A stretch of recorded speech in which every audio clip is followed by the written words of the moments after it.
de Salud de la Dirección de Infosalud de la General de Telesalud, Referencias y Urgencias. Empezaremos la telecapacitación programada para el día de hoy, jueves 17 de septiembre, con el tema Infarto cerebral, protocolos diagnósticos y prevención secundaria, a cargo del médico cirujano Dani Barrientos Simán, que es neurólogo vascular del Departamento de Enfermedades Neurológicas del Instituto Nacional de Ciencias Neurológicas. Quisiéramos recordarles a todos los participantes que cualquier duda o pregunta la pueden hacer llegar a través del chat, tanto de la plataforma Zoom como de la plataforma YouTube. Bienvenido, doctor Dani Barrientos, es un honor tenerlo con nosotros. Estamos atentos a su presentación. Adelante. Bien, muy buenos días a todos. Para mí es siempre una gran satisfacción estar con ustedes y compartir con ustedes presentaciones que tienen que ver con la enfermedad cerebrovascular, que es el área a la cual yo me dedico dentro de la neurología. Como ya lo dijo Dorita, mi nombre es Dani Moisés Barrientos Simán, soy neurólogo vascular del Departamento de Enfermedades Neurovasculares del Instituto Nacional de Ciencias Neurológicas. Bien, le voy a presentar el tema de infarto cerebral o ictus isquémico, que es un sinónimo, protocolos diagnósticos y tratamientos médicos de prevención secundaria. Bien, siempre es importante recordar que la enfermedad cerebrovascular como tal representa pues un gran impacto en la salud pública, no solamente de nuestro país, sino también mundial. Es considerada la segunda causa de muerte en el mundo todavía, la principal causa de carga de enfermedad o de discapacidad en los pacientes que sufren una enfermedad cerebrovascular. Hay un gasto enorme de parte de todo lo que implica las compañías de seguro, de todo tipo de seguro, tanto público como privado, de un paciente que no puede ser recuperado cuando sufre un infarto cerebral. También la incidencia de esta enfermedad en países como Estados Unidos, donde los estudios han sido hechos hace mucho tiempo, es aproximadamente de 200 casos por cada 100.000 habitantes, es bastante frecuente, bastante incidente. Y en nuestro país, si bien es cierto, no tenemos estudios realizados, digamos, dirigidos a evaluar la incidencia, sí se hicieron algunos años atrás, algunas décadas atrás, estudios de prevalencia, con lo cual eh, se pudo hacer digamos, una aproximación de la incidencia que probablemente tengamos, y esa es aproximadamente 100 por cada 100.000 habitantes, que también es una incidencia bastante alta, ¿no?, para una enfermedad. Y de acuerdo a digamos, a nuestros reportes a nivel del Ministerio de Salud, la enfermedad cerebrovascular es la segunda causa de muerte. Actualmente hay un reporte que nos habla de que es la tercera causa de muerte después de las enfermedades infecciosas y después también de la enfermedad isquémica del corazón. Sin embargo, sigue manteniéndose en los índices altos, ¿no?, de causa de muerte en nuestro país. Este es un gráfico que nos habla de cómo a nivel de nuestra región, a nivel de la evaluación de la causa de muerte, de 235 causas de muerte a nivel mundial, o sea, en global, miren cómo desde el 90 al 2010 no ha variado la posición que tiene el stroke o enfermedad cerebrovascular como causa de muerte, ¿no? Pasaron 2 décadas según ese estudio, 20 años, y continúa siendo el stroke una de las causas importantes de muerte a nivel mundial después de la enfermedad isquémica del corazón. Causa prematura de muerte también es algo importante conocer a nivel de, digamos, el mundo en general. Las causas prematuras de muerte también debidas a enfermedad cerebrovascular también han aumentado a transcurrir el tiempo. Por ejemplo, específicamente a nivel de Perú, este es un gráfico que ha hecho un estudio, digamos, con datos de nuestro país y varios otros países, pero específicamente en nuestro país, miren cómo en la década del 90 la enfermedad cerebrovascular era la octava causa de muerte prematura. Sin embargo, 2 décadas después, miren cómo subió al sexto lugar. No tenemos reportes actuales del año 2020, pero probablemente salgan, y es muy probable que stroke o enfermedad cerebrovascular haya subido más posiciones como causa de muerte en personas jóvenes.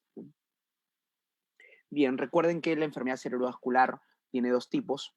la enfermedad cerebrovascular isquémica, que es el tipo más frecuente, el 80-85% de las veces se debe a una enfermedad cerebrovascular isquémica, donde lo que ocurre es la oclusión de una arteria que lleva sangre al cerebro y por ende pues un infarto del tejido si es que este tejido no es recuperable.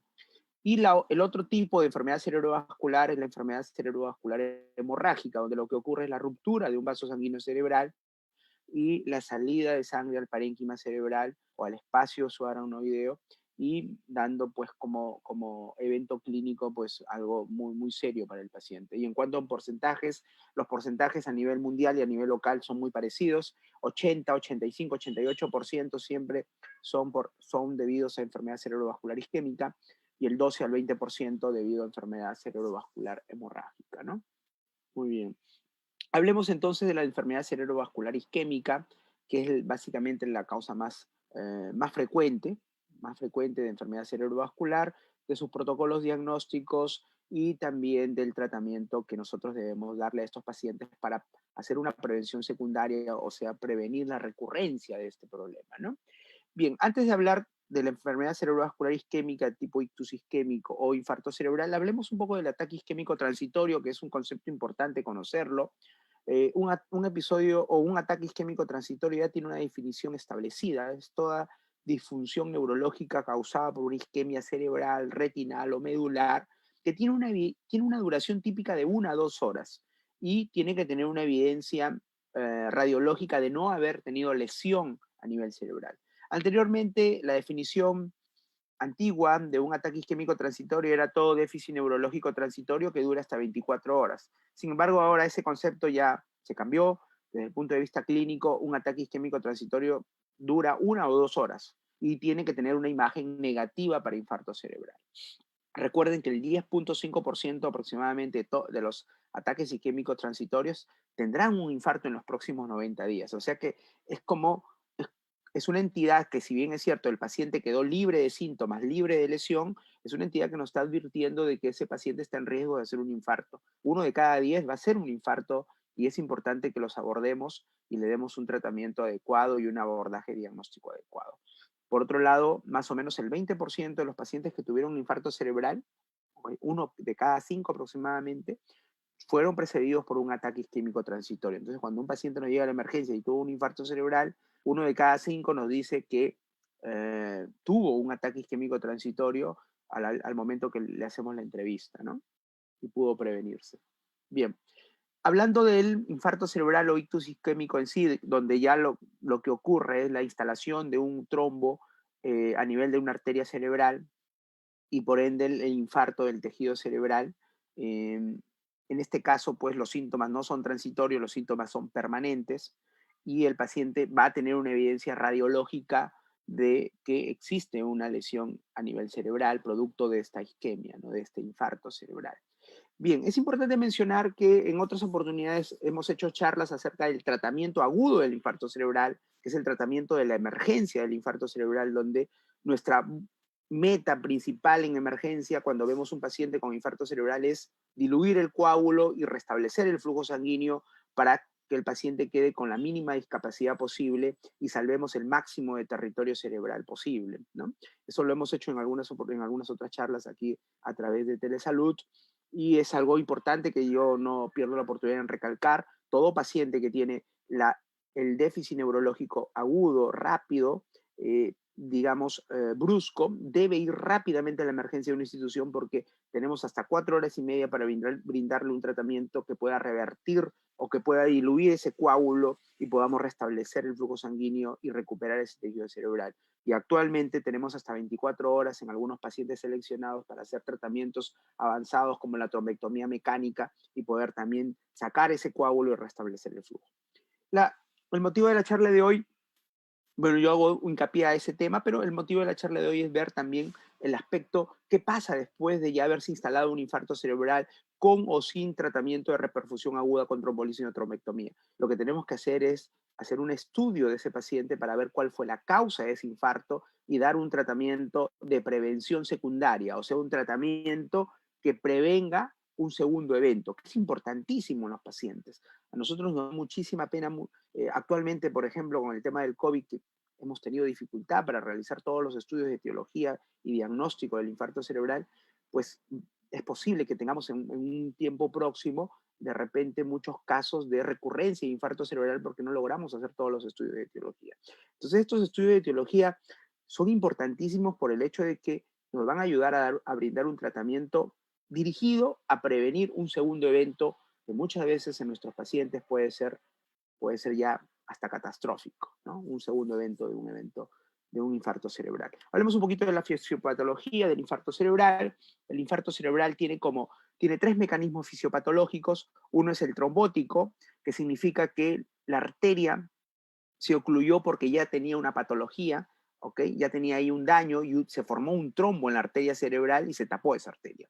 El otro mecanismo fisiopatológico es el embólico. Ahí lo que ha sucedido es que la arteria no tenía ninguna lesión, no tenía ninguna alteración estructural, sin embargo vino un émbolo. Puede haber sido un émbolo del corazón o un émbolo de otra arteria mucho más distal y viajó hasta esa arteria y la ocluyó. Y el tercer mecanismo, el mecanismo de hipoflujo, que es el mecanismo menos frecuente, 10% aproximadamente de todos los mecanismos, se da en aquellos pacientes que tienen una disminución de volumen marcada y tienen una reserva cerebral, cerebral que está trabajando al límite. Entonces, una disminución de volumen puede originar que las zonas limítrofes del cerebro sufran y se produzcan infartos cerebrales.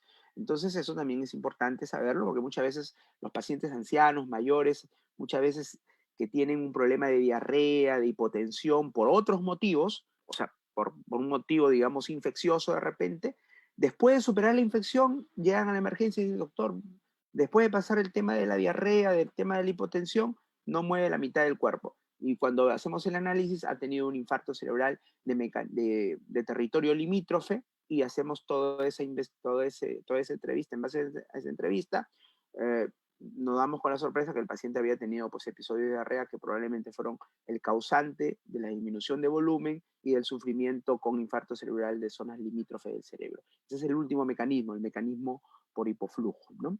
Bien, recuerden que una vez ocluida una arteria cerebral, siempre vamos a tener que una zona pequeña del cerebrito va a morir inmediatamente, rápidamente. A esa zona que muere se llama el core, ¿ok? O core o zona ya de infarto cerebral. Sin embargo, alrededor del core hay una zona de penumbra, una zona que todavía es rescatable, que todavía es viable, que todavía tiene vida.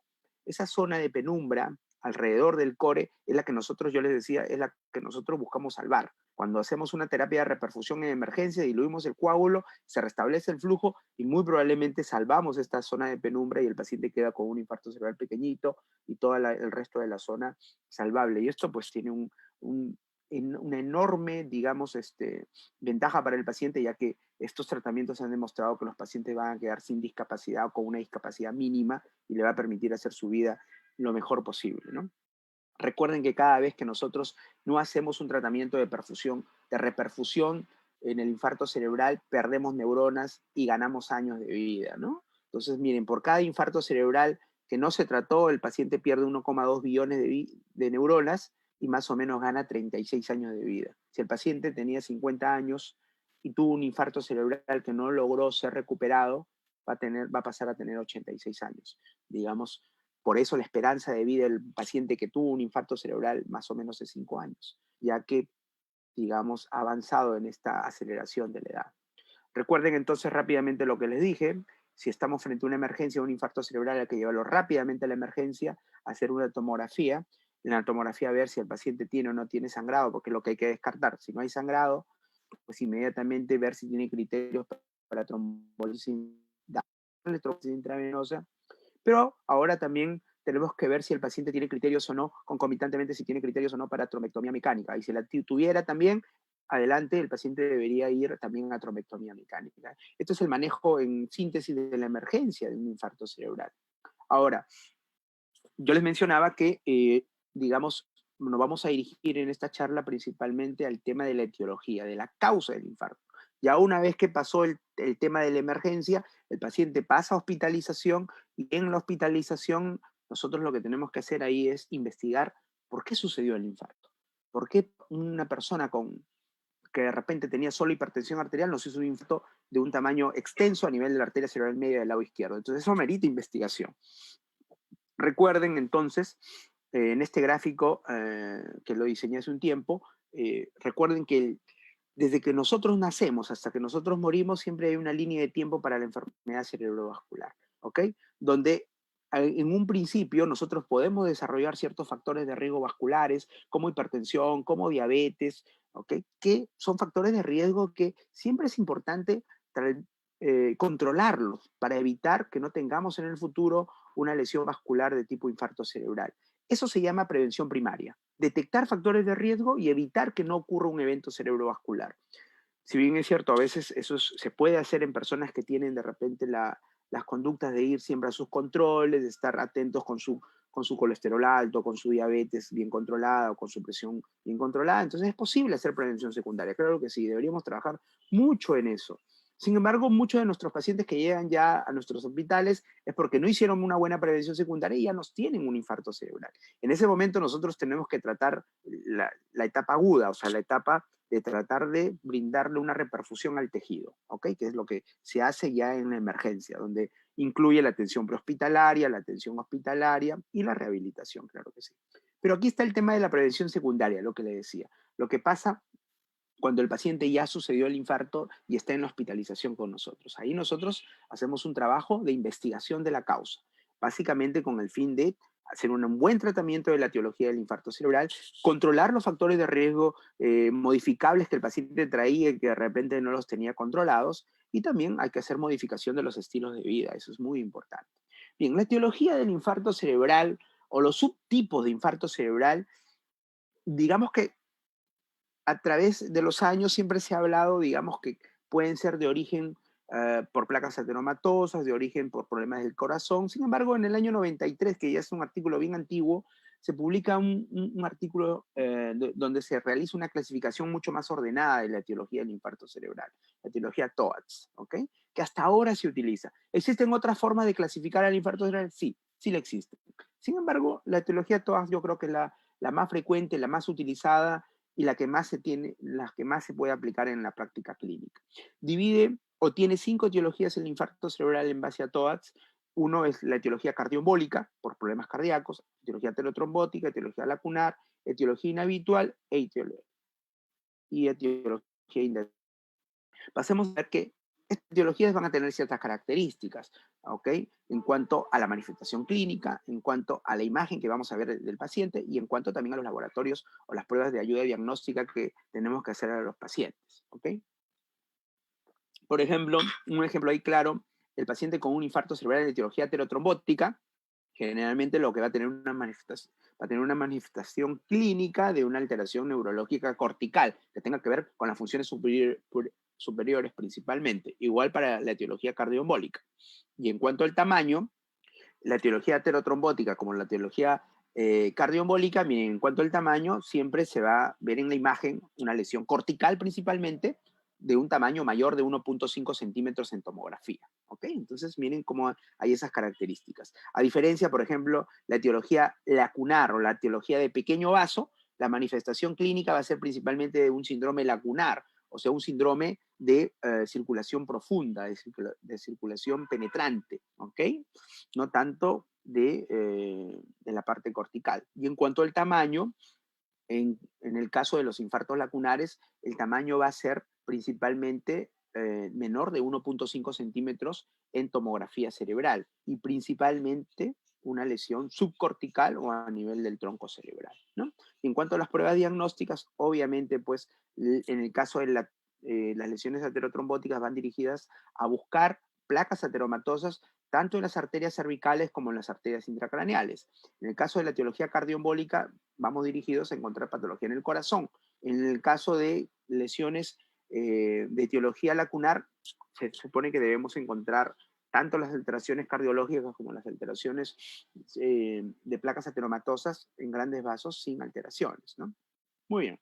La etiología cardioembólica representa más o menos del 25 al 30% de toda la etiología del infarto cerebral. Principalmente ahí la patología que más encontramos es la fibrilación auricular. Esa es la arritmia que más se encuentra en un paciente que tiene una fibrilación auricular y la que tiene indicación clara de brindar un tratamiento de anticoagulación para prevenir un segundo evento. Otras causas cardioembólicas pueden ser un trombo a nivel de la orejuela, un mixoma. A veces hay otro tipo de lesiones también que pueden originar un infarto cerebral, pero las más frecuentes son las que estamos viendo nosotros ahí. Fibrilación, trombos a nivel de orejuela y también mixomas. La etiología aterotrombótica, ya les mencioné, es la presencia de placas ateromatosas en toda la circulación que tiene que ver con la irrigación cerebral, que va desde los vasos supraórticos, carótidas comunes, carótidas internas, sistema vértebro-basilar y también las arterias intracraneanas, vertebrales, intracraneales, basilar, cerebrales anteriores, cerebrales medias y cerebrales posteriores. Como ven aquí en este gráfico, miren, podemos encontrar placas ateromatosas en el arco aórtico, placas ateromatosas en la carótida interna, en las arterias vertebrales extracraneales, ¿ok? Y también las famosas aterosclerosis intracraneales, que a veces no las estudiamos mucho si es que no le hacemos toda la investigación completa al paciente. Hemos visto pacientes que de repente no le encontramos nada, tuvo una alteración o un infarto de cerebral media izquierda, y cuando le hacemos una angiotomografía para ver los vasos intracraneales, vemos que tiene una placa ateromatosa ahí que es la causante de su infarto, y de repente también le hacemos un Doppler transcraneal y encontramos también alteración hemodinámica en el flujo, entonces se cierra el círculo para decir que es un infarto cerebral de causa aterotrombótica, ¿no? Por estenosis intracraneal aterosclerótica. Eso sí, tenemos que descartar que el paciente no tenga fibrilación auricular, que no tenga un coágulo en el corazón, que no tenga otras causas que expliquen el infarto cerebral. Muy bien, la etiología del ictus isquémico de tipo lacunar, en este caso son, como les mencioné, infartos a nivel profundo cerebral, a nivel de la región subcortical y a nivel del tronco cerebral. Se da principalmente por microateromatosis o lipohialinosis, que son dos fenómenos que dañan los vasos sanguíneos cerebrales pequeños, los vasos sanguíneos penetrantes, aquellos vasos sanguíneos que salen de arterias más grandes y que tienen la característica de ir a la región subcortical a nivel de la circulación anterior o a nivel del tronco cerebral en la circulación posterior. Entonces son vasos sanguíneos pequeños. Estos vasos sanguíneos, como les digo, se pueden lesionar por microateromatosis o por lipohialinosis. ¿Qué origina la microateromatosis? Principalmente hipertensión y diabetes. ¿Qué origina la lipohialinosis? Igual, principalmente diabetes e hipertensión. Entonces, en estos pacientes que tienen un infarto lacunar, hay que estudiarlo. Estudiar, si no tiene hipertensión arterial, hay que hacerle un mapa y ver, o un ecocardiograma y ver bien si tiene característica de que es hipertenso o no. Si el paciente tiene estos infarto lacunar y no es hipertenso, no será diabético el paciente, hay que hacerle, es obligatorio hacerle una hemoglobina glicosilada y descartar que el paciente no tenga una diabetes o una prediabetes que explique un infarto de estas características. Bien, tenemos también la etiología, la etiología habitual, otra de las causas de infarto cerebral. Aquí estamos hablando, sí, un porcentaje menor, para hacer, digamos, para hacer como un resumen, el cardioembólico 25-30%, el aterotrombótico igual 25-30%, el lacunar igual 25-30% aproximadamente. En el caso del ictus isquémico de etiología inhabitual, 5% aproximadamente, que es la causa. ¿Okay? O sea que es menos frecuente. ¿En dónde más nosotros encontramos una etiología inhabitual? En el paciente con infarto cerebral joven. Aquel paciente menor de 45 años que tiene un infarto cerebral, siempre hay que pensar una causa inhabitual. Y sí, es importante pues hacer ese diagnóstico porque son personas que tienen un futuro por delante. Entonces, muchos años por delante y tenemos que hacer una buena prevención secundaria para que no le vuelva a dar otro infarto cerebral.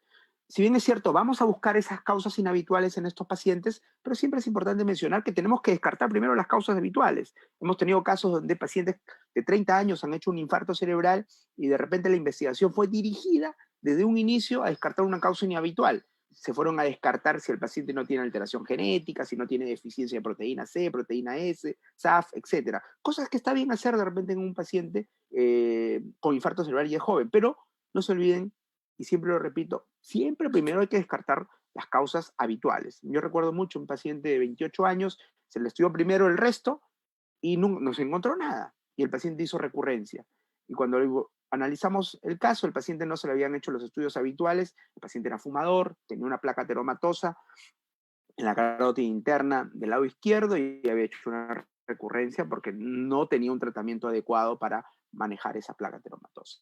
Las causas inhabituales pueden ser las vasculopatías no ateroscleróticas en las personas jóvenes, pueden ser inflamatorias si están estas están relacionadas a vasculitis, a enfermedades sistémicas, pueden ser no inflamatorias como la disección. La disección es una de las principales causas de la etiología inhabitual. La famosa disección cervical o intracraneal, que principalmente ocurre cuando el paciente tiene de repente un movimiento brusco o un golpe y las arterias se disecan. Esto va a pasar en aquellas personas que tienen una predisposición para hacer disección. Son personas que tienen una falla en la conformación del colágeno que conforman los vasos sanguíneos extracraneales e intracraneales. Todo un tema hablar de disección. Recuerden que la disección, si tenemos un infarto cerebral extenso en un paciente joven, recuerden que la disección puede ser una de sus etiologías y hay que buscarla. Hay que interrogar al paciente si tuvo un golpe, una caída, y hay que estudiar bien los vasos sanguíneos. Los estados de hipercoagulabilidad, sí, también son causa de infarto inhabitual, de etiología inhabitual. Ahí está lo que les mencionaba, proteína C, proteína S, antitrombina 3, efectos genéticos como la mutación del gen de la protrombina GP20-21-0, también están alteraciones también inmunológicas como el síndrome antifosfolípido, también se deben investigar para descartar que el paciente no tenga este tipo de causas. Y otras, pues en realidad hay muchas enfermedades que pueden estar asociadas a un infarto inhabitual, pero siempre también hay que tener un orden para hacer la investigación. La etiología indeterminada, miren, el infarto como quinta etiología, el infarto cerebral como quinta etiología tiene una etiología indeterminada. ¿Por qué? Porque en el 25 a 30% de los casos no encontramos la causa, ¿ok? No encontramos la causa, dependiendo de la serie que investiguemos, obviamente en países donde se hace todo, pues obviamente las causas de etiología indeterminada de repente es un poco menor. En países como el nuestro, de repente por épocas tenemos todo, por épocas nos falta investigar algunas cosas porque no tenemos los equipos o no tenemos el laboratorio completo, puede que nuestra causística de etiología indeterminada aumente un poquito. Bien, la etiología indeterminada puede ser por estudios incompletos, puede ser por doble etiología, pasa, nos ha pasado, tenemos un paciente con infarto de la arteria cerebral media izquierda y le encontramos una placa ateromatosa significativa en carótida interna izquierda y a la vez una fibrilación auricular. Entonces, ¿qué está pasando ahí? ¿Cuál fue? O la fibrilación por doble cosas que tratar. Generalmente son casos que nosotros en el instituto hacemos una junta médica en el servicio neurovascular y decidimos cuál es lo más riesgoso para el paciente y le hacemos un tratamiento. Y la etiología indeterminada de tipo criptogénico es aquella donde sí estudiamos todo y no encontramos nada. Eso también puede pasar. Generalmente lo que hacemos con esos pacientes es, y la regla lo dice, hay que mantenerlos con buen control de factores de riesgo si lo tienen, y también con un antiagregante y un seguimiento periódico y estar atentos si es que no desarrolla otro síntoma, inmediatamente volver a hospitalizar o repetir algunos estudios que nosotros consideremos, ¿no? Muy bien.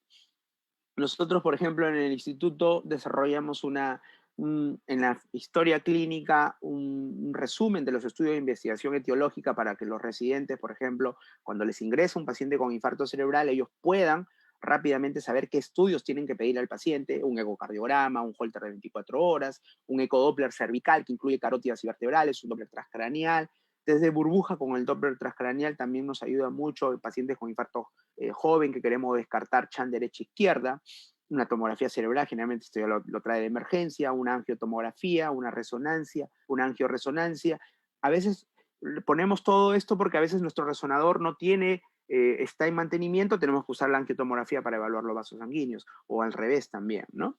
Laboratorios también, miren, ahí están los laboratorios que pedimos para un infarto cerebral inhabitual, después de haber descartado las causas comunes, ¿no? Anticoagulante lúpico, anticardiolipina, anti-beta 2 glicoproteína, proteína C, S, factor 5 de Leiden, ANA, ANCA, FR, la mutación del gen de la protrombina que les hablaba, ¿no? Y otros si consideramos en el paciente. Bien, hablemos algo rápido de la etiología por aterosclerosis de grandes vasos, la etiología aterosclerótica. Bien, la aterosclerosis de los grandes vasos nosotros podemos dividirla de acuerdo al cuadro que ustedes ven ahí. Puede ser una aterosclerosis extracraneal de carótidas o vertebrales o una aterosclerosis intracraneal de la circulación anterior, o sea cerebral media, cerebral anterior ¿ok? O de la circulación posterior, vertebral intracraneal o basilar o cerebral posterior, ¿no? Muy bien. Como dice ahí, la aterosclerótica de grandes vasos es responsable del 15% del total de los infartos, la carotida representa solo el 10% de todos los infartos, ¿ok? Acá no está incluida, por ejemplo, la aterosclerosis intracraneal, por eso solamente es el 15%. Los factores de riesgo importantes son la hipertensión, la dislipidemia, la diabetes, la obesidad y el tabaco. Los mecanismos por el cual puede producir una aterosclerosis extracraneal o un infarto cerebral son el tromboembolismo arteria-arteria, como les mencioné en un inicio, ¿ok? Y también el hemodinámico. Si un paciente tiene una aterosclerosis no obstructiva, pero una estenosis significativa, ese paciente también le da una hipotensión, es probable que el flujo que estaba disminuido, que estaba trabajando al límite, baje mucho y los territorios limítrofes sufran. Hay formas de establecer la aterosclerosis de grandes vasos mediante la medición de la carótida normal sobre la zona de estenosis y establecer el porcentaje de estenosis en estos pacientes. Una estenosis significativa es aquella que es mayor del 50% y está en el territorio donde ocurrió el infarto cerebral y los síntomas fueron de los últimos 6 meses. Eso es una estenosis significativa, por ejemplo, ¿no? Estenosis ipsilateral a la lesión, que expliquen los síntomas y que esos síntomas sean dentro de los últimos 6 meses. ¿Qué estudios nosotros utilizamos para hacer la valoración de la estenosis de un paciente? Un Doppler, un ecodoppler cervical, la ultrasonografía dúplex, la angiografía por tomografía o la angiografía por resonancia también nos ayuda. Tratamiento médico, en realidad la terapia médica óptima, la cual incluye antiplaquetarios, terapia con estatinas a altas dosis, control de otros factores de riesgo, es lo que se indica para un paciente con una estenosis carótida sintomática, por ejemplo. Pacientes con estenosis asintomáticas, por ejemplo, que no tuvieron, se le encontró como hallazgo, pero en esa zona no hubo infartos, igual estos pacientes deben recibir tratamiento antiagregante y estatinas y control de otros factores de riesgo. Y también no se olviden que en estos pacientes es importante modificar los estilos de vida, ¿ya?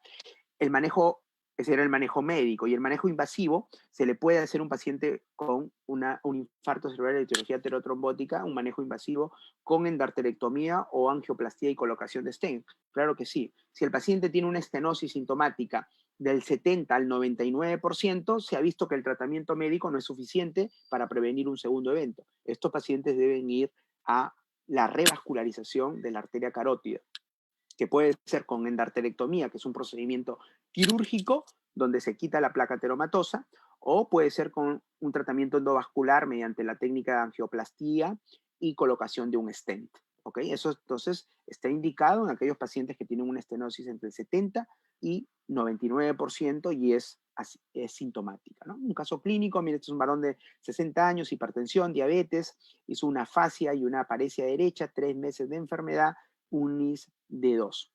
¿Ok? Miren, el paciente se le hace una resonancia, se ve aquí que tuvo un infarto cerebral en la arteria cerebral media del lado izquierdo, por eso el paciente tenía paresia derecha y tenía también su afasia. Se le hizo un Doppler, miren, las velocidades estaban incrementadas a nivel de la arteria cerebral media, perdón, de la arteria carótida interna del lado izquierdo. Y a la hora que se le hace la angiografía, miren cómo había una obstrucción mayor del 50% y era una placa pues obviamente sintomática, ¿no? ¿Ok? Entonces en una placa sintomática, aquí se le coloca un stent al paciente, es una guía que pasa con la colocación del stent, luego el stent se despliega el stent y luego se restablece el flujo sanguíneo y el flujo sanguíneo cerebral también se le evalúa después del procedimiento para ver que no haya ocurrido ningún accidente, ¿no? Entonces este es un paciente que tenía una estenosis significativa y tuvo que ser sometido a angioplastía para colocación de stent.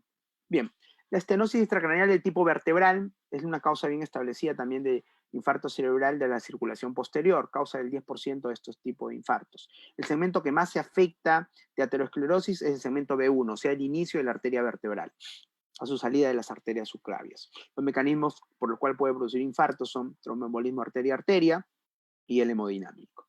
¿Okay? El tratamiento médico sigue siendo la mejor opción. En algunos casos se pueden brindar tratamiento endovascular, pero el médico sigue siendo la mejor opción. La terapia preventiva de nuevos eventos, básicamente con antitrombóticos, tratamiento con estatinas a altas dosis y control estricto de factores de riesgo y también de optimización de los estilos de vida. Muchos de estos pacientes con aterosclerosis son fumadores y hay que estar atento a que el paciente no siga fumando, si no de nada sirve todas estas terapias. Hablemos de las estenosis intracraneales, que también son parte importante de causa de un infarto de tipo aterotrombótico. Aquí hay que hacer un estudio, hay que estudiar los vasos del cerebro. Si no hacemos los estudios del vaso del cerebro, no vamos a ver si el paciente tiene estenosis intracraneal o no.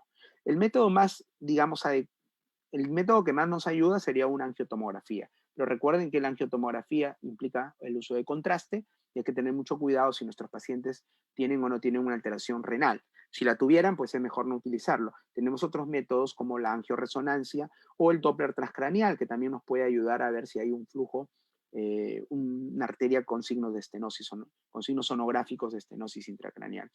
Es una causa importante de infarto cerebral. Es más frecuente en países orientales. Los chinos han reportado mucha estenosis intracraneal. ¿Okay?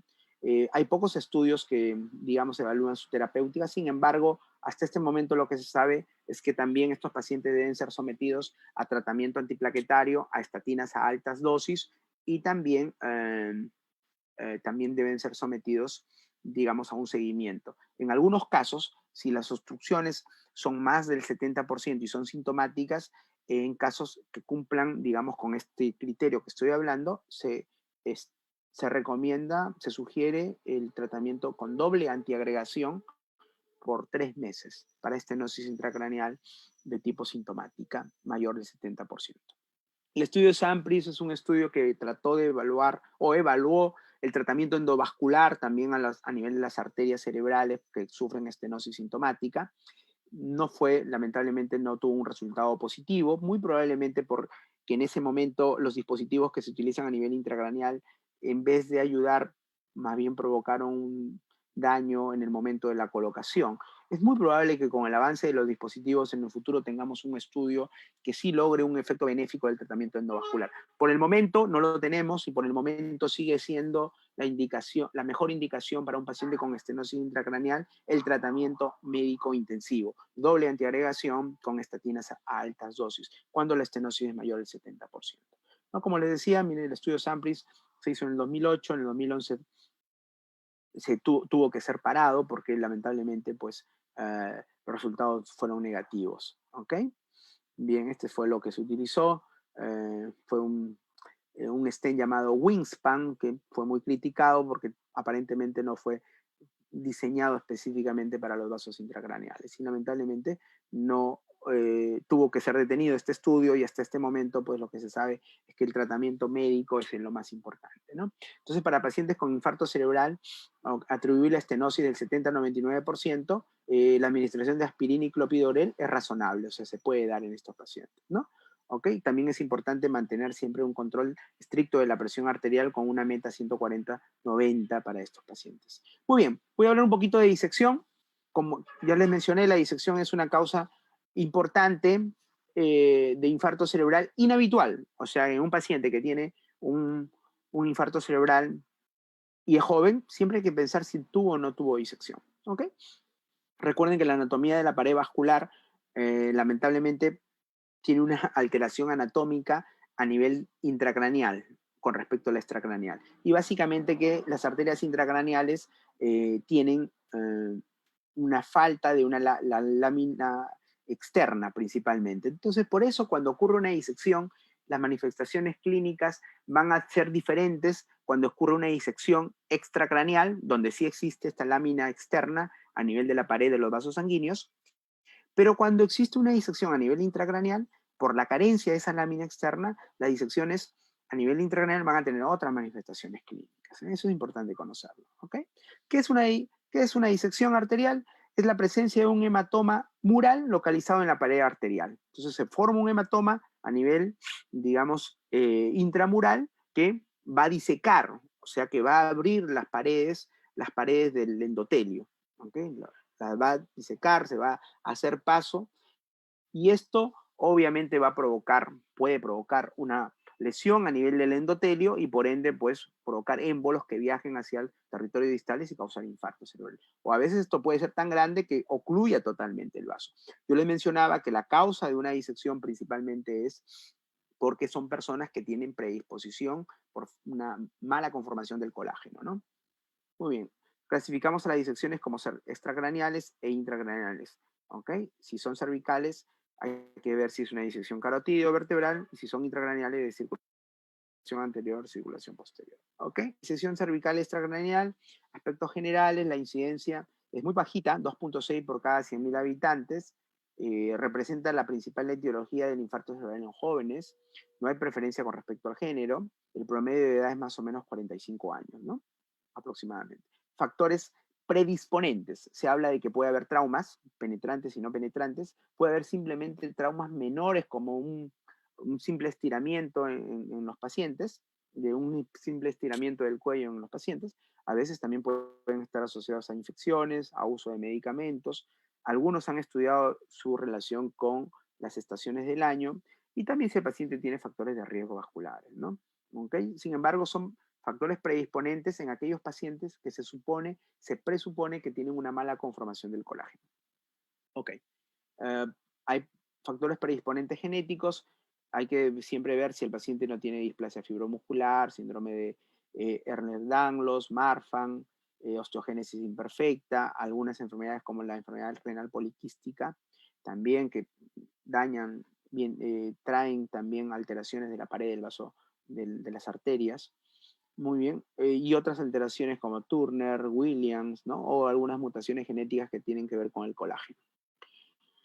Bien, tener una predisposición entonces genética, que de repente no me da ninguna manifestación clínica, digamos, tan evidente, o de repente sí, ok, si es que ya es dentro de una entidad ya conocida, más un factor de riesgo ambiental, pues pueden esto predisponer a que el paciente tenga una disección, ¿ya? Los mecanismos por el cual pueden producir un infarto o una disección es que si lesiona la pared, ok, este hematoma puede disecar a nivel del endotelio y de ahí pueden salir microémbolos que van a producir infartos cerebrales en territorios distales. Por hipoperfusión, si el hematoma es grande pero no ocluye la arteria, aquí también igual, un flujo mínimo puede hacer que los territorios limítrofes, digamos, sufran y haya un infarto cerebral en territorio limítrofe. Y el otro es por oclusión. Si el hematoma es demasiado grande, puede ocluir todo. Estas son las famosas disecciones de la arteria carótida, donde el paciente bruscamente, pues por un golpe o de repente por un estirón, digamos, sin tanto esfuerzo, pero si ya tenía esta predisposición, hacen un cierre completo de la carótida y es una tragedia para el paciente. Si son jóvenes, puede inclusive ser trágico y puede el paciente perder la vida si no abrimos el vaso inmediatamente. Manifestaciones clínicas. Miren, las manifestaciones clínicas de una disección extracraneal son principalmente relacionadas a isquemias a nivel del cerebro. ¿Ok? Eso es importante que lo sepan. Las manifestaciones entonces de disección extracraneal generalmente están relacionadas con isquemias cerebrales, o sea, con infartos cerebrales. ¿Ok? Los eventos isquémicos entonces representan el 90% de los casos. En el diagnóstico radiológico, miren, siempre hay ciertos detalles a nivel de la radiología, principalmente la famosa punta de lápiz que nosotros vemos en aquellos pacientes que tienen disección carotidia, ¿no? Y que el radiólogo lo reconoce rápidamente y dice, esta es una disección. Muy bien, también hay herramientas diagnósticas más avanzadas como realizar, por ejemplo, las técnicas de supresión grasa en resonancia cervical y vemos ahí como un vaso sanguíneo a nivel de la carótida se presenta con un coágulo y la luz ahí bien pequeñita. Esta es la famosa el signo de la media luna en radiología, ¿no? El Doppler también puede tener sus aportes, sin embargo, yo creo que las neuroimágenes son hacer, el paciente lleva rápido a la emergencia, que si es que el infarto es arriba a nivel del vaso distal, podemos hacer trombolisis, pero sin embargo, si es un infarto a nivel de la carótida, hay que tratar con un tratamiento endovascular, si no, el paciente se va a perder. Y prevención secundaria, básicamente con antiagregantes, ¿ok? Muy bien. En cuanto al tratamiento agudo, yo le decía trombolisis, sí se puede hacer. Prevención secundaria, antitrombóticos, o sea, antiplaquetarios. En algún momento se utilizó los anticoagulantes también para estos pacientes. Realmente no hay diferencia entre usar antiagregantes y anticoagulantes, sinceramente. O sea, por lo cual se estila utilizar antiagregantes nada más. No es necesario utilizar, eso ya fue estudiado, que hay una revisión Cochrane donde al final no se encontró diferencias entre el uso de anticoagulantes o el uso de antiagregantes. ¿Okay? Es importante mencionar también que la recurrencia de esto es muy baja, ¿no? es muy baja, eso es importante mencionarlo. Muy bien, entonces, para pacientes con infarto cerebral o ataque isquémico transitorio que tienen disección, la terapia antitrombótica está indicada con antiplaquetarios o anticoagulantes por 3 a 6 meses. ¿Ok? También no es indefinida, ¿eh? De 3 a 6 meses. Muy bien, entonces generalmente hay que discernir caso por caso. Generalmente, como les digo, yo uso antiagregantes para los pacientes que tienen una disección como prevención secundaria. Muy bien, con respecto a la terapia endovascular, la indicación clara es que si aquel paciente que tiene una disección y que ha hecho recurrencia del evento, debería ser sometido a terapia endovascular. Ahora, hay que tomar con pinzas eso de recurrencia del evento de un infarto cerebral por disección. Puede ser que la recurrencia sea lo último que presente el paciente. Entonces, lo que hay que hacer en realidad es evaluar bien la disección, qué tipo de disección tiene el paciente y evaluar si esa disección va a tener un gran riesgo de recurrencia. Si la tiene, debería ir a una terapia endovascular, pero si no la tiene y el paciente es estable, tratamiento antiagregante y obviamente estar atentos a si hace una recurrencia, ¿no? Pero sí, para eso es importante hacer una valoración buena de el tipo de disección que presenta, el tamaño de la disección, la localización del coágulo, del hematoma que está obstruyendo la pared. Muy bien. En cuanto al pronóstico, yo le mencionaba que la recurrencia es muy baja en estos pacientes, 1 a 2% de los casos, o sea que prácticamente no recurren. ¿Ok? Y en cuanto a la disección intracraneana, rápidamente, aspectos generales, es que no se ha estudiado mucho.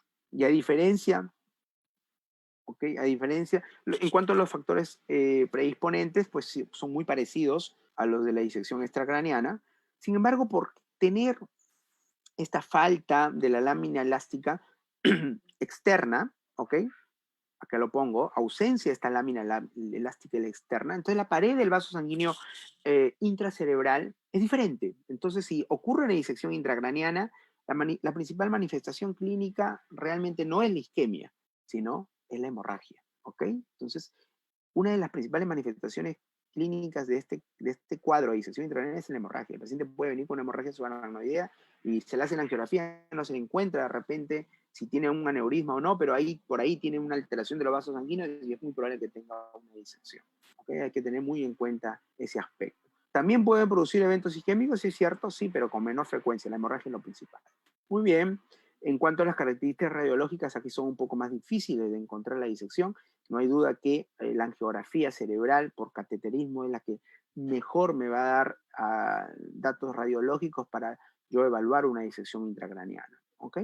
Siempre hay que ver también si esa disección en el contexto de una hemorragia del paciente no se deba a otra cosa, ¿no? Vamos a ver que existen ya, digamos, ciertas herramientas, ciertos conceptos radiológicos que me van a decir, no, esto sí es una disección y no es de repente un vasoespasmo en el contexto de una hemorragia subaracnoidea, una aterosclerosis en el contexto de un paciente que tiene predisposición para enfermedad aterosclerótica, o de repente no es otro tipo de problema como una displasia fibromuscular, que también hay que estar atento, que pueden ser causa de, digamos, también de eventos isquémicos. El tratamiento médico en estos pacientes, sí, antiagregantes, la anticoagulación, aquí hay que tener mucho cuidado porque como hay predisposición de hemorragia, entonces los anticoagulantes no se recomienda utilizarlo. ¿Ok? Y en el caso de detectar una disección intracraneal que está causando problemas, aquí sí el manejo es endovascular. ¿Ok? Acá sí no hay que esperar un segundo evento, hay que reparar ese vaso sanguíneo porque si no, en realidad la recurrencia es alta y el paciente pues va a tener un daño importante. Ahora, hacer un tratamiento endovascular en un vaso que está disecado también hay que reconocer que es un tratamiento de riesgo porque es un vaso sanguíneo que ya tiene un daño. Pronóstico, sí, aquel pronóstico es mucho más severo que el pronóstico de la disección extracraneana. Puede haber recurrencias si no se trata el paciente y también los pacientes no tienen un buen desenlace porque la gran mayoría estuvieron asociados a disección. Bien, conclusiones de esta charla, el infarto cerebral sigue siendo una causa importante de mortalidad y de discapacidad, tiene un alto impacto en la salud pública de cualquier sociedad. El tratamiento del infarto cerebral agudo está dirigido a recanalizar el vaso ocluido y a reperfundir ese tejido, pero es importante abordar la etiología, la causa de por qué ocurrió. Esto ya lo hacemos en la hospitalización. Y ahí tenemos que definir si es causa cardioembólica, si es causa aterotrombótica, ¿ok? Si es causa de repente aterotrombótica intracraneal o una causa inhabitual, como la disección en este caso, lo último que le presenté, y dar un adecuado tratamiento de prevención secundaria para que el paciente, digamos, impacto ya no solamente en la salud pública, sino también en la familia que lo tiene que cuidar, ¿no? O algunas veces los perdemos también a los pacientes, lamentablemente. Por lo cual el abordaje etiológico permite brindar un tratamiento dirigido a prevenir la recurrencia. Muy bien. Muchas gracias. Yo estoy atento si hay algunas preguntas, ¿eh?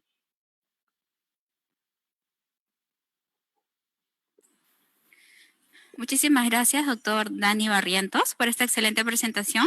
Tenemos algunas preguntas de nuestros participantes. Nos preguntan, Mm, ¿en qué consiste la trombectomía mecánica? ujú. Ok, muy bien. Eh, la charla, como le dije, fue dirigida básicamente al tratamiento de prevención secundaria, pero les hablé un poquito de la terapia de reperfusión aguda. Cuando un paciente tiene un infarto cerebral, los síntomas neurológicos son bruscos, son rápidos. El paciente pierde la fuerza en la mitad del cuerpo, deja de hablar. Entonces, cuando ocurre esto, es claro que el paciente está teniendo un infarto cerebral. Debe ir rápidamente a la emergencia y en la emergencia nosotros tenemos que establecer si el paciente tiene criterios para hacer una terapia de reperfusión aguda, o sea, una terapia en la cual diluyamos ese coágulo, hagamos dilución del coágulo y restablecemos, y con eso restablecer el flujo sanguíneo cerebral. Esa técnica de terapia de reperfusión, ¿ok?, la podemos hacer con dos procedimientos. Uno es la trombolisis intravenosa, que es utilización de un medicamento, el alteplase en este momento es el que utilizamos, ¿ok? Y ese medicamento va a ir a diluir ese coágulo. Es un medicamento intravenoso. Pero actualmente tenemos otra técnica, la trombectomía mecánica. La trombectomía mecánica es una técnica endovascular donde mediante un cateterismo, que puede ser por la arteria femoral o por la arteria radial, pues nosotros introducimos unos catéteres hasta muy cerca de la arteria que está ocluida y podemos hacer dos técnicas, una trombectomía mecánica con un stent retriever, que es un stent que va a atravesar el coágulo y vamos a retraer ese trombo que está obstruyendo la arteria y el flujo se va a restablecer. O también podemos hacer una trombectomía mecánica con tromboaspiración. Se coloca un catéter que aspira el coágulo muy cerca de la base del coágulo y hacemos una aspiración de ese coágulo y también restablecemos el flujo. Entonces, la trombectomía mecánica, sea con trombectomía con stent retriever o sea con tromboaspiración, es una terapia de reperfusión del infarto cerebral agudo y nos sirve para restablecer el flujo sanguíneo. No se le hace a todos los pacientes, hay que tener una indicación clara para hacer la trombectomía mecánica. Principalmente son pacientes que tienen infarto cerebral agudo, que tienen un vaso proximal ocluido, sea carótida interna distal o sea segmento M1 de la arteria cerebral media, y tenga un tejido cerebral recuperable también. O sea, tienen que reunir todas esas condiciones para que nosotros le podamos hacer esta técnica de la trombectomía. Muchísimas gracias. Nos preguntan también cómo saber si es un ictus isquémico. De repente podría dar algunas recomendaciones para el personal que trabaja en el primer nivel de atención. Bien, eh, el ictus o enfermedad cerebrovascular va a tener una manifestación clínica que siempre es parecida. O sea, siempre va a ser un paciente que va a tener un déficit neurológico brusco, ¿ok? Deja de hablar o deja de moverse la mitad del cuerpo. Ahora, esto puede obedecer a un infarto cerebral o a una hemorragia cerebral. En realidad, sí puedo tener ciertas condiciones clínicas que me inclinen la balanza para un lado o para el otro. Si el paciente, por ejemplo, tiene pérdida de conciencia, si tiene cefalea, dolor de cabeza asociado al evento, es muy probable que de repente sea una hemorragia cerebral. Sin embargo, también un infarto cerebral extenso también puede tener pérdida de conciencia y también puede tener cefalea. Entonces, estos signos clínicos que me pueden orientar a una hemorragia, está bien saberlos, conocerlos. Sin embargo, las decisiones terapéuticas lamentablemente no se pueden basar en la clínica y un paciente con un déficit neurológico agudo necesariamente tiene que tener una neuroimagen, una tomografía simple, sin contraste suficiente, ya para yo establecer qué subtipo es, si es isquémico o si es hemorrágico. Recuerden que la gran mayoría de veces va a ser isquémico por prevalencia, 80% isquémicos, 20% hemorrágicos. ¿Los signos clínicos me pueden ayudar? Claro que sí, porque obviamente si yo ya me viene con pérdida de conciencia, me viene con, digamos, un signo de cefalea, entonces ya me voy a orientar a que es una hemorragia. Sin embargo, voy a tener esa orientación, pero tengo que hacer igual una tomografía cerebral, una neuroimagen cerebral, para ya después avanzar con la terapéutica. ¿Ok? Entonces, la recomendación es sí saberlo, pero igual necesito una neuroimagen. Y si no la tengo, pues estabilizar al paciente y mandarlo a un nivel que tenga un equipo de neuroimagen para establecer el diagnóstico. No podemos dar ningún medicamento tipo antiagregante, tipo aspirina a estos pacientes, porque hasta no conocer qué está pasando en el cerebro, ¿no? Muchísimas gracias, doctor. Nos preguntan también si los infartos cerebrales transitorios dejan secuelas. No deberían, no deberían. En realidad, el ataque isquémico transitorio, su nombre lo dice, es un evento clínico transitorio.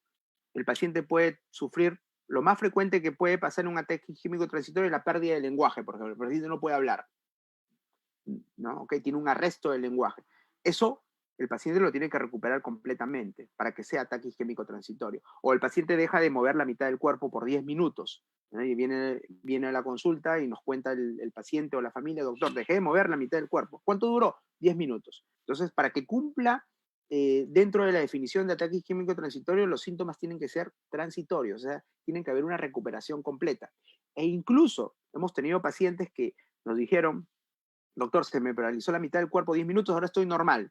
Muy bien, puede ser un ataque isquémico transitorio. Se le pide su neuroimagen y vemos un infarto cerebral chiquitito, pequeñito. Entonces ese paciente también ya deja de tener ataque isquémico transitorio y lo que tuvo fue un infarto. De repente era un infarto a nivel de una zona, de repente del tálamo, y por contigüidad, por edema, digamos, dio una manifestación clínica de déficit motor, por estar cerca de la cápsula interna. Pero esos síntomas se van a recuperar y el paciente ya está muy bien.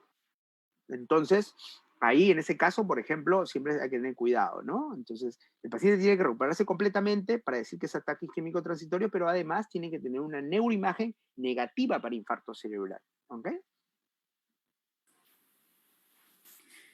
Muchísimas gracias, doctor Dani Barrientos Simán, neurólogo vascular del Departamento de Enfermedades Neurológicas del Instituto Nacional de Ciencias Neurológicas.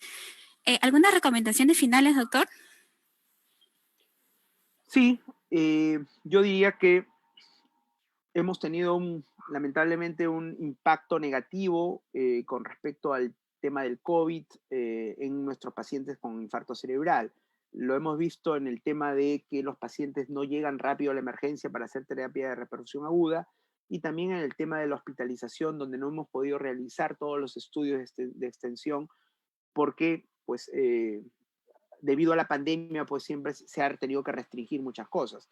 Entonces, mi recomendación ahí es decirles que nos ayudemos todos en el sentido de hacer una educación a la población y decirles que si el paciente tiene un déficit neurológico brusco, agudo, debe ir rápidamente a la emergencia de un hospital o de un centro que pueda transferirlo, porque esta patología tiene que ser abordada, tiene que ser tratada para ver si le podemos reperfundir el vaso y salvarlo al paciente, o también tiene que ser hospitalizado para poder hacer el abordaje etiológico. Entonces, el infarto cerebral, a pesar de que haya pandemia, un paciente que tenga síntomas y signos de un posible infarto cerebral debe ir al hospital, ¿ok? Entonces, si bien es cierto, estamos en pandemia, pero estos pacientes también son de alto riesgo y ellos no se deben quedar en casa si es que tienen síntomas o signos de infarto cerebral. O sea, hay que dar esa recomendación a la población de que si hay esto, si es una emergencia y tienen que ir igual a ser tratados. Muchísimas gracias, doctor Barrientos. Felicitaciones. Gracias por Muy bien. brindarnos su valioso tiempo y por compartir sus conocimientos. Esperamos contar con usted para próximas telecapacitaciones. Muchas gracias, yo Gracias. encantado. Chao a todos, que les vaya muy bien. Chao. Gracias. Gracias también.